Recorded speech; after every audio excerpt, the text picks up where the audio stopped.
જય મુરલીધર ડાયરા ને કેમ છો બધા મજામાં ને? બધા મજામાં જશો એવી આશા સાથે ચાલુ કરું છું એક નવો વ્લોગ. તમારા બધાનું હાર્દિક સ્વાગત છે. આપણે આવી ગયા છે આપણી વાડીએ, ઘરની વાડીએ. ઘઉંમાં ચડાવી દીધું છે પાણી મારા અંદાજે હું ભૂલકતા તો ભૂલી ગયો છું આજ વખતે, પણ કદાચ પાંચમું પાણી હશે. અને આપણા ઘઉં થયા છે 47 દિવસના.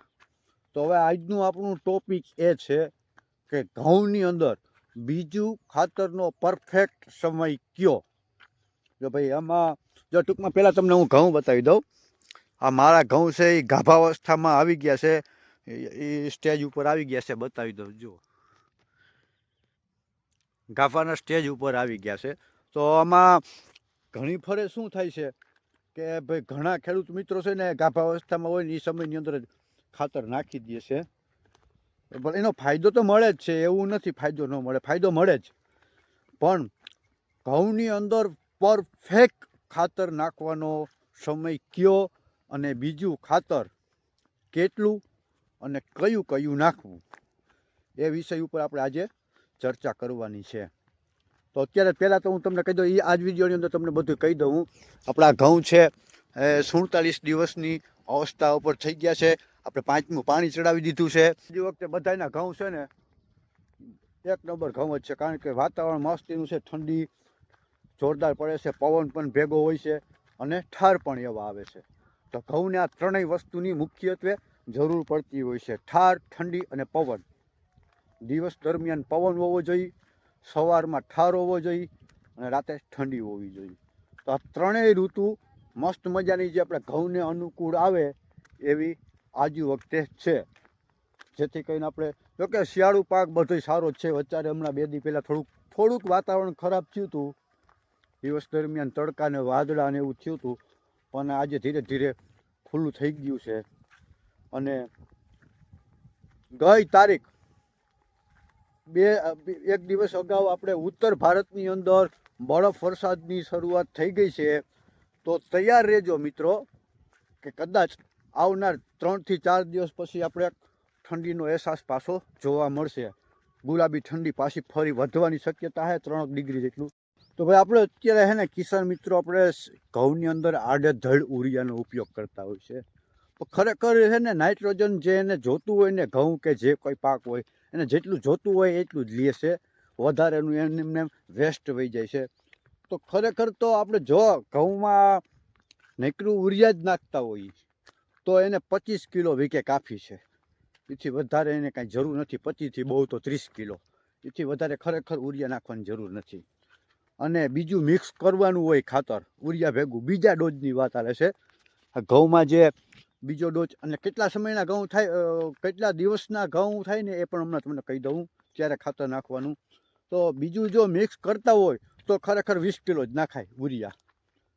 અને બીજું મિક્સ કરવામાં ઉરિયા ભેગું 20-20-0-13 પણ તમે ભેગું ઉમેરી શકો છો. બીજા ડોઝની વાત થાય છે, ઘઉંના પાકની અંદર બીજા ડોઝની વાત થાય છે. 20-20-0-13 બી ઉમેરી શકો છો અને દાણાવાળું પોટાશ પણ ઉમેરી શકો છો. બે ખાતર છે ને જી એ તમારા ઘઉંની અંદર દાણા એકદમ ભરાવદાર કરશે, દાણો વજનવાળો થશે અને લાઇટિંગવાળો થશે, શાઇનિંગવાળો થશે દાણો. બહુ મહત્વનો ભાગ ભજવે છે આ બે ખાતર. બેમાંથી ગમે એક જ નાખવાનું. 20-20-0-13 નાખતા હો તો પોટાશની કાંઈ જરૂર નથી, અને પોટાશ નાખતા હો તો 20-20-0-13ની કાંઈ જરૂર નથી.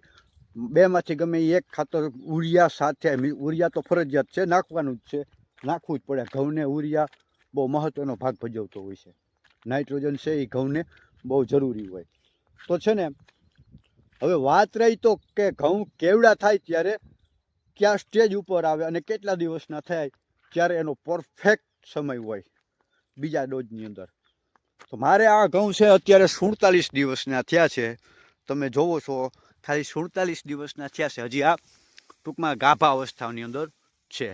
હજી આને ડુંડી બાયણે નીકળવામાં ઓછામાં ઓછા 10 દિવસની વાર લાગી જાય, 10 દિવસનો સમય લઈ લેશે.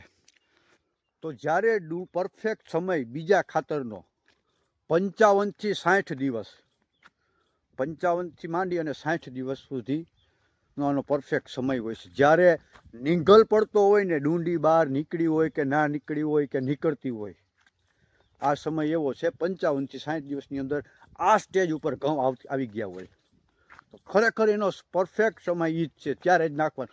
ખેડૂત મિત્રો તો શું છે, ઘણી વખત સમયનો અનુકૂળ મેળ ન આવતો હોય તો એક પાણી અગાઉ ખાતર નાખી દે છે અથવા એક પાણી લેટ થઈ જાય છે.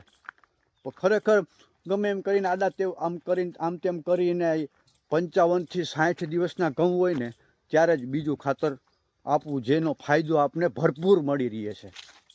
બાકી તમે 45 દિવસના કે અમુક તો એમ કે ગાભે હોય ત્યારે બીજો ડોઝ નાખી દે છે અને ઘણા 3 ડોઝ નાખે છે ખાતરની ઘઉંની અંદર ઉરિયાના. તો ભાઈ 3 ડોઝનું કાંઈ જરૂર નથી, 2 જ ડોઝ. એમાં જો ખાલી ઉરિયા નાખતા હોવ તો 25 થી 30 કિલો અને ભેગું બીજું ખાતર નાખતા હોય પોટાશ કે 20-20-0-13 તો ખાલી 20 કિલો. એથી વધારે કંઈ જરૂર નથી આ ઘઉંને. મેં આમાં પહેલો ડોઝ જોઈ લો, તમે જોઈ શકો છો આ ઘઉં મારા. આ ઘઉંની અંદર મેં જે પહેલો ડોઝ નાખેલો હતો ને ઉરિયાનો, આ 4 વીઘાની અંદર મેં માત્ર ને માત્ર 2 થેલી ઉરિયા નાખેલું છે. 45 કિલોની ઉરિયાની બેગ આવે તો 90 કિલો ખાતર મેં આમાં ખાલી નાખેલું છે 4 વીઘાની અંદર. આથી વધારે મેં ખાતર નાખ્યું નથી. અને હવે જે બીજો ડોઝ નાખીશ ને હું, એ 1.5 થેલી ઉરિયા નાખીશ અને 1 થેલી 20-20-0-13 નાખીશ, મતલબ 2.5 થેલી ખાતર થાય. બીજા ડોઝની અંદર થોડુંક વધારે જોઈએ. હાલો આપણે બીજા ડોઝની પહેલા ડોઝ કરતાં થોડુંક વધારે નાખો તો વધારે સારું. ઉરિયા ખાલી નાખતા હોય તો 30 કિલો નાખી દેવાનું. તો આવી રીતનું કાંઈક હોય છે. અને 55 થી 60 દિવસના ઘઉં થાય ને ત્યારે જ ખાતર નાખવું. ત્યાં સુધી એનો પરફેક્ટ સમય હોય તો જ આપણે એનો લાભ મળે.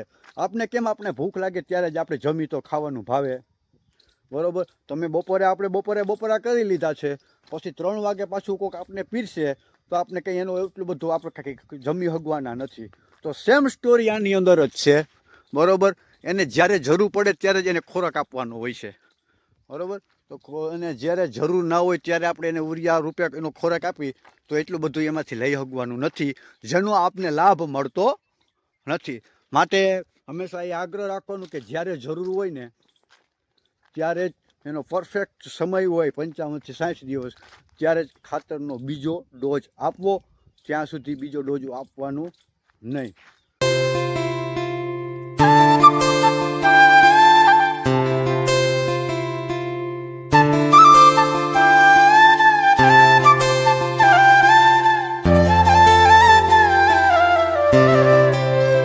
હા, પછી બીજું, દરેક ખેડૂત મિત્રોને પોતપોતાની જમીન ઉપર આધારિત રહેવું.